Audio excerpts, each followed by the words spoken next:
Selamat pagi anak-anak ibu semua. Apa kabar? Ibu harap kalian tetap dalam keadaan sehat dan semangat untuk mengikuti pembelajaran kita pada pagi hari ini, yaitu bidang studi bahasa Indonesia. Pada pertemuan yang pertama, kita sudah membahas mengenai teks negosiasi, yaitu pengertian, ciri-ciri, dan jenis-jenis dari teks negosiasi. Nah, pada pertemuan kali ini kita akan membahas tentang struktur teks negosiasi. Untuk itu, anak-anakku semua tetap semangat untuk mengikuti pembelajaran ini. Salam sehat dan salam disiplin. Negosiasi, kelanjutan dari materi pada pertemuan sebelumnya. Negosiasi adalah suatu bentuk interaksi sosial yang berfungsi untuk mencapai penyelesaian bersama di antara pihak-pihak yang mempunyai perbedaan kepentingan. Pihak-pihak tersebut berusaha menyelesaikan perbedaan tersebut dengan cara berdialog dan tidak akan merugikan salah satu pihak. Sedangkan tujuan dari teks negosiasi adalah mencari jalan tengah dan kesepakatan bersama yang saling menguntungkan dalam suatu permasalahan, sehingga antara pihak yang satu dengan pihak lainnya tidak ada yang merasa dirugikan. Adapun yang menjadi prioritas dalam negosiasi adalah kepentingan bersama. Tidak boleh ada salah satu pihak yang mementingkan dirinya sendiri. Sedangkan ciri-ciri teks negosiasi ada 4. Yang pertama, menghasilkan kesepakatan. 2. Mengarah pada tujuan praktis. 3. Memprioritaskan kepentingan bersama. Dan yang keempat, merupakan sarana untuk mencari penyelesaian.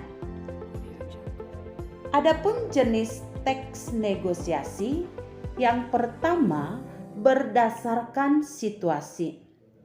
Berdasarkan situasi yang dibagi atas 2, yaitu negosiasi formal atau situasi yang resmi. Yang kedua, negosiasi non-formal atau informal atau yang tidak resmi yang bisa terjadi kapan saja.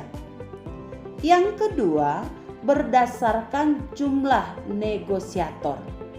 Berdasarkan jumlah negosiator, yaitu negosiasi dengan pihak penengah yang dilakukan oleh 2 negosiator atau lebih dan pihak penengah. Yang berikutnya, negosiasi tanpa pihak penengah yang dilakukan oleh 2 negosiator atau lebih. Bagian yang ketiga adalah negosiasi berdasarkan untung rugi. Negosiasi berdasarkan untung rugi, yang pertama negosiasi kolaborasi atau win-win, yaitu dalam negosiasi kolaborasi, negosiator akan berusaha mencapai kesepakatan dengan menyatukan kepentingan masing-masing. Berikutnya, negosiasi dominasi atau win-loss, yaitu di dominasi negosiator memperoleh keuntungan besar dari kesepakatan yang dicapai. Berikutnya, negosiasi akomodasi atau disebut dengan loss win. Di negosiasi akomodasi, negosiator memperoleh keuntungan sangat sedikit bahkan rugi. Sedangkan pihak lawan negosiasi memperoleh keuntungan sangat besar bahkan mendapat 100% keuntungan. Kerugian ini disebabkan karena kegagalan negosiator dalam bernegosiasi sehingga tidak memperoleh keuntungan. Dan yang terakhir adalah negosiasi menghindari konflik atau loss-loss. Dalam negosiasi ini, kedua pihak menghindari konflik yang timbul sehingga kedua pihak tidak bersepakat untuk menyelesaikan masalah.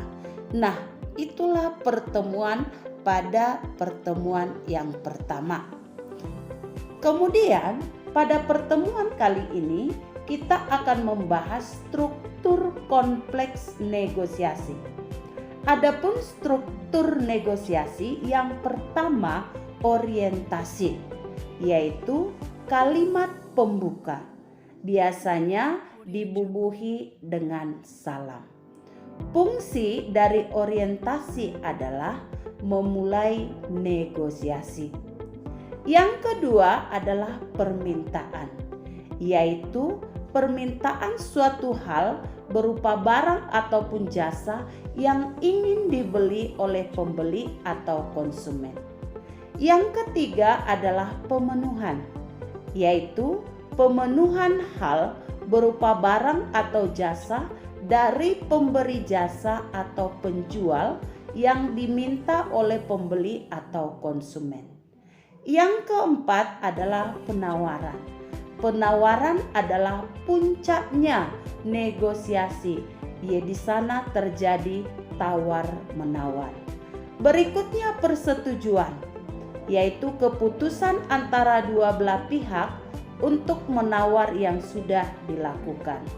Pembelian berarti keputusan konsumen jadi penerima atau menyetujui penawaran itu atau tidak. Dan yang terakhir adalah penutup. Kalimat penutup atau salam penutup. Nah, anak-anak ibu, itulah struktur kompleks dari negosiasi. Untuk lebih memahami struktur kompleks negosiasi, silahkan anak-anakku menjawab soal-soal yang berhubungan dengan materi kita saat ini di kolom classroom yang sudah Ibu sediakan. Silahkan kerjakan dengan jujur dan tepat waktu. Salam sehat dan salam SFD.